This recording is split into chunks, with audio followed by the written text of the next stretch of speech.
عزیزان گرامی، ہم اپنے ان پرانے تصورات سے باہر آئیں، ان پرانے خیالات سے باہر آئیں کہ نعوذ باللہ سفر میں کی جانے والی شادیاں، سفر میں کی جانے والے نکاح یہ کامیاب نہیں ہوتے۔ یہ انتہائی 100% غلط بات ہے، زمانے جاہلیت کی بات ہے۔ زمانے جاہلیت کی طرح جو رسم و رواج پھیلائے گئے ہیں وہی جڑ پیڑ نے آج ہماری خواتین کو، معاشرے کو خراب کر رکھا ہے۔ اس کی اور ایک میں آپ کو بڑی دلیل دے دوں، جس طریقے سے آج ہمارے معاشرے میں ماہ سفر کو نعوذ باللہ منحوس سمجھا جاتا ہے، غلط سمجھا جاتا ہے، کوئی نیک کام کرنے کے لیے تیار نہیں۔ بعینہ ہی اسی طریقے پر اہل عرب کے اندر زمانے جاہلیت میں وہ لوگ شوال کے مہینے کو بہت غلط سمجھتے تھے، شوال کے مہینے کو منحوس سمجھتے تھے۔ شوال کے مہینے میں کوئی اچھا کام اہل عرب زمانے جاہلیت میں نہیں کرتے تھے، لیکن جب آپ صلی اللہ علیہ وسلم کا زمانہ آیا، دور آیا، تو آپ صلی اللہ علیہ وسلم نے اس غلط نظریے کو، غلط عقیدے کو، فاسد خیال کو ختم فرما دیا۔ کس طریقے سے؟ اپنی جانب سے عملی نمونہ پیش کیا، اپنی طرف سے اگزامپل پیش کیا، اپنی طرف سے آغاز کیا، اور اپنی طرف سے اس طریقے سے آغاز کیا کہ ہماری اور آپ کی ماں سیدہ عائشہ صدیقہ رضی اللہ عنہا، ان کا نکاح آپ صلی اللہ علیہ وسلم سے جو ہوا ہے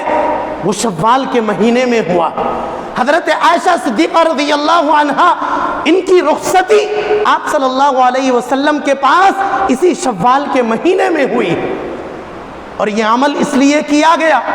تاکہ اہل عرب جو شوال کے مہینے کو منحوس اور غلط سمجھتے تھے، ان کے جو باطل خیالات اور فاسد خیالات تھے وہ ختم ہو جائیں۔ اس کے لیے حضرت عائشہ صدیقہ رضی اللہ عنہا نے ایک موقع پر یہ بھی فرمایا کہ میں انتہائی بابرکت خاتون ہوں کہ میرا نکاح آپ صلی اللہ علیہ وسلم سے شوال کے مہینے میں ہوا ہے۔ تو میرے عزیزان گرامی، جس طریقے سے امہات المؤمنین عائشہ صدیقہ رضی اللہ عنہا نے شوال کے مہینے میں نکاح فرمایا، شوال کے مہینے میں رخصتی ہوئی، تاکہ عرب کا جو غلط عقیدہ ہے، اہل عرب جو غلط خیال کرتے ہیں، ان کی خام خیالی، ان کی فرسودہ خیالی اور ان کا غلط تصور ختم ہو جائے۔ آج کے دور میں فی زماننا اسی چیز کی ضرورت ہے کہ آج کا معاشرہ، آج کا کلچر ماہ سفر کو جو نعوذ باللہ منحوس سمجھتا ہے، ناپاک سمجھتا ہے، غلط سمجھتا ہے، کوئی نیک کام کے لیے تیار نہیں۔ آج بھی ضرورت اس بات کی ہے کہ جو پڑھے لکھے لوگ ہیں، جو باشعور ہیں، جن کو اللہ نے عقل سلیم دی ہے، جن کے پاس شریعت کا علم ہے، وہ اس غلط تصور کو، اس باطل خیالات کو اس طریقے سے دور کر سکتے ہیں کہ سفر کے مہینے میں اپنے بچوں کا اور اپنی بچیوں کا نکاح آغاز کر دیں۔ جب ایک مرتبہ کوئی شخص اس کا آغاز کرے گا، پہل کرے گا، تاکہ عوام الناس کے درمیان سے، معاشرے کے درمیان سے یہ غلط فہمی دور ہو جائے اور بدعقیدگی ختم ہو جائے، بدشگونی ختم ہو جائے، اس کے لیے عمل کے میدان میں کسی نہ کسی کو قدم آگے بڑھانا پڑے گا۔ اور جو سب میں پہلے آغاز کرے گا کہ میں سفر کے مہینے میں نکاح کروں گا تاکہ لوگوں کے تصورات اور ان کے عقائد صحیح ہو جائیں، یاد رکھیے اس کے بعد سے لے کر قیامت کی صبح تک جتنے بھی سفر کے مہینے میں نکاح ہوں گے، ہر ایک نکاح کا ثواب سب میں پہلے پہل کرنے والے کو ضرور ملے گا۔ کیوں؟ اس نے ایک معاشرے اور ایک کلچر، ایک سوسائٹی سے ایک غلط چیز کو دور کر دیا، غلط تہذیب کو ختم کر دیا، لوگوں کے جو غلط نظریات اور غلط وساوس ہیں، جو بدشگونی ہے، اس کو ختم کر دیا۔ جیسا کہ ابھی دلیل میں نے آپ کو سمجھایا کہ اگر بالفرض سفر کے مہینے میں کوئی نحوست ہوتی، سفر کا مہینہ اگر منحوس ہوتا، تو پھر آپ صلی اللہ علیہ وسلم اس مبارک مہینے میں ہجرت کا سفر اور اس کا آغاز نہیں فرماتے۔ دوسری دلیل، کہ سفر کا مہینہ کتنا عظیم الشان اور کتنا بابرکت والا ہے۔ ہم اور آپ جانتے ہیں کہ آپ صلی اللہ علیہ وسلم کی سب میں چھوٹی صاحبزادی حضرت فاطمہ رضی اللہ عنہا، یا آپ صلی اللہ علیہ وسلم کی سب میں چھوٹی لخت جگر ہے۔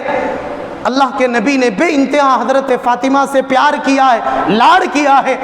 بلکہ احادیث میں اور تاریخ میں یہ بات ملتی ہے کہ جب کبھی حضرت فاطمہ رضی اللہ عنہا آپ صلی اللہ علیہ وسلم اپنے والد سے ملاقات کے لیے آتی تو خود آپ صلی اللہ علیہ وسلم حضرت فاطمہ کے لیے کھڑے ہو جاتے، حضرت فاطمہ کے ہاتھ پر بوسہ دیتے، ان کا پورا اکرام و اعزاز فرماتے۔ ہمیں اور آپ کو یہ بات سمجھنا ہے کہ روئے زمین کے اوپر نبی کی بیٹی سے زیادہ بابرکت کوئی نہیں ہے، روئے زمین پر نبی کی بیٹی سے زیادہ کوئی اچھا نہیں ہو سکتا۔ اور ایک نبی کی بیٹی کے لیے نکاح کا وقت خود ان کے والد اگر طے کر رہے ہیں، یعنی کہ ہمارے نبی طے کر رہے ہیں، تو کس تاریخ کا انتخاب کیا؟ آپ جانتے ہیں کہ حضرت فاطمہ رضی اللہ عنہا کا نکاح حضرت علی سے اسی سفر کے مہینے میں ہوا ہے۔ یہ تاریخ یاد رکھیں کہ حضرت فاطمہ کا نکاح حضرت علی سے اسی سفر کے مہینے میں ہوا ہے۔ بتلائیے، غور کریں، روئے زمین پر سب میں مقدس ترین ہستی نبیوں کے نبی ہمارے نبی محمد عربی، انہوں نے جب اپنی بیٹی کا نکاح کیا تو کس مہینے میں کیا؟ سفر کے مہینے میں کیا۔ نعوذ باللہ، اگر سفر کا مہینہ منحوس ہوتا، سفر کے مہینے میں بدشگونی ہوتی، سفر کا مہینہ اگر خراب ہوتا تو کیا نبی اپنی بیٹی کا نکاح اس مہینے میں کرتے؟ ہرگز نہیں۔ یہ اس بات کی دلیل ہے، یہ اس بات کی ٹھوس دلیل ہے کہ نبی کا اپنی بیٹی کا نکاح اس سفر کے مہینے میں کرنا اس بات کی دلیل ہے کہ سفر کے مہینے سے مقدس، سفر کے مہینے سے بڑا مہینہ نہیں ہے۔ اسی لیے اس مہینے کے آگے المظفر لگایا گیا۔ ایک اور واقعہ سنیں، آپ صلی اللہ علیہ وسلم کی زوجہ مطہرہ امہات المؤمنین حضرت صفیہ رضی اللہ عنہا، حضرت صفیہ رضی اللہ عنہا امہات المؤمنین ہیں، لیکن ان کا بھی نکاح آپ صلی اللہ علیہ وسلم سے اسی مبارک مہینے کے اندر ہوا، سفر کے مہینے میں ہوا۔ تو عزیزان گرامی، صحابہ اکرام کا، صحابیات کا اور خود آپ صلی اللہ علیہ وسلم کا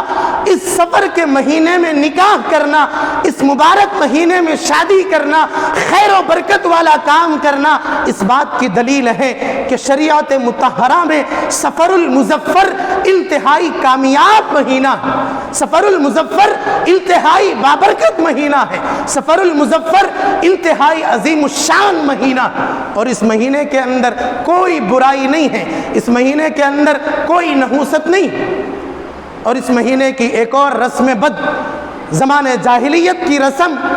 جو لوگ جہالت کے اندر کرتے ہیں کہ ماہ سفر کے اخیر چہارشنبے کو، ماہ سفر کے اخیر چہارشنبے کو بہت سارے مسلمان یہ سمجھتے ہیں کہ ہریالی میں جانا، ہریالی کھندلنا، اس کو اچھا سمجھتے ہیں۔ یاد رکھیے، ماہ سفر کے اخیر چہارشنبے کو ہریالی میں جانا، ہریالی کھندلنا، یہ ایک بہت بڑی رسم بد ہے، یہ نحوست والا تصور ہے، یہ بدشگونی والا تصور ہے، اس سے ہمیں بچنا ضروری ہے۔ یہ غلط عقیدہ ہے کہ لوگوں نے عقیدہ بنا لیا ہے کہ اگر سفر کے آخر چہارشنبے کو گھومنے جائیں گے، ہریالی میں جائیں گے، ہمارے بہت سارے کام بن جائیں گے۔ نعوذ باللہ۔ یاد رکھیے، یاد رکھیے، یہود و نصارہ کو، یہودیوں کو، یہودی قوم کو جب اس بات کا پتہ چلا، اطلاع ملی کہ آپ صلی اللہ علیہ وسلم کی طبیعت مبارکہ خراب ہوئی ہے، ناساز ہوئی ہے، تو ان یہود و نصارہ نے خوشی منائی۔ دشمنان اسلام نے، یہودیوں نے خوشی کا اظہار کیا، کس بات پر؟ کہ نعوذ باللہ اللہ کے نبی محمد صلی اللہ علیہ وسلم کی طبیعت خراب ہوئی۔ اور آج کا مسلمان، آج کا معاشرہ انہی یہودیوں کی خوشی میں اپنی خوشی سمجھ رہا ہے۔ کہ جس طریقے سے یہودیوں نے خوشی منائی اس بات پر کہ اللہ کے نبی کی طبیعت مبارکہ خراب ہوئی ہے، اور وہ بھی سفر کے مہینے کی آخری تاریخ تھی، اور آج کا مسلمان، آج کا معاشرہ، آج کی خواتین جو ہریالی میں جانا پسند کرتی ہیں، ہریالی کھندلنا ضروری تصور کرتی ہیں، خوشی مناتی ہیں، بتلائیے اسلام سے کوئی تعلق ہے؟ اسلام سے کوئی دکھ ہے؟ ہمیں تو اس بات کا دکھ اور غم ہے کہ اللہ کے نبی کی جو طبیعت خراب ہوئی، اللہ کے نبی کو جو زہر کا اثر واپس لوٹ آیا، اسی سفر کے مہینے کی آخری تاریخوں میں ہوا۔ آخری تاریخوں میں اللہ کے نبی کو شدید بخار ہوا۔ کون مسلمان خوشی منا سکتا ہے کہ ہمارے نبی کی طبیعت خراب ہوئی، نبی کو بخار ہوا، زہر کا اثر لوٹ آیا؟ اسی سفر کی آخر تاریخوں میں اگر کوئی مسلمان خوشی منا رہا ہے تو مسلمان نہیں، دشمنان اسلام میں داخل ہے، دشمنان اسلام میں داخل ہے۔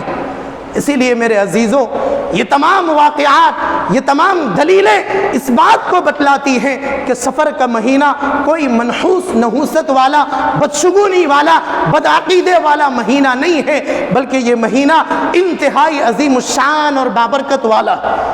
اور عوام الناس کے درمیان، لوگوں کے درمیان، ہمارے معاشرے اور کلچر میں یہ جو بدعقیدگی پھیلی ہوئی ہے، ماہ سفر کے بارے میں غلط خیالات پھیلے ہوئے ہیں، اس کا اولین نتیجہ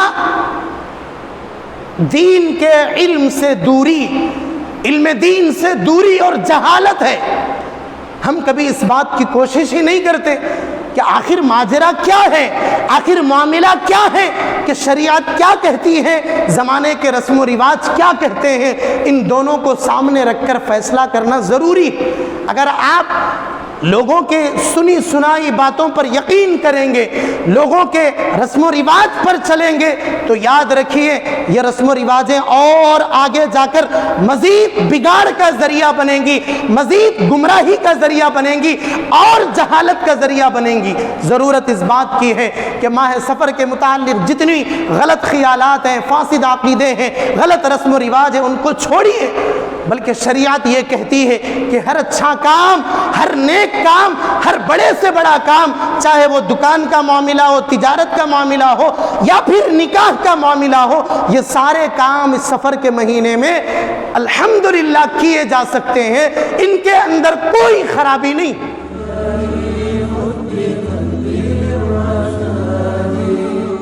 أشرقت نفسي بنور من فؤادي حينما رددت يا رب العالمين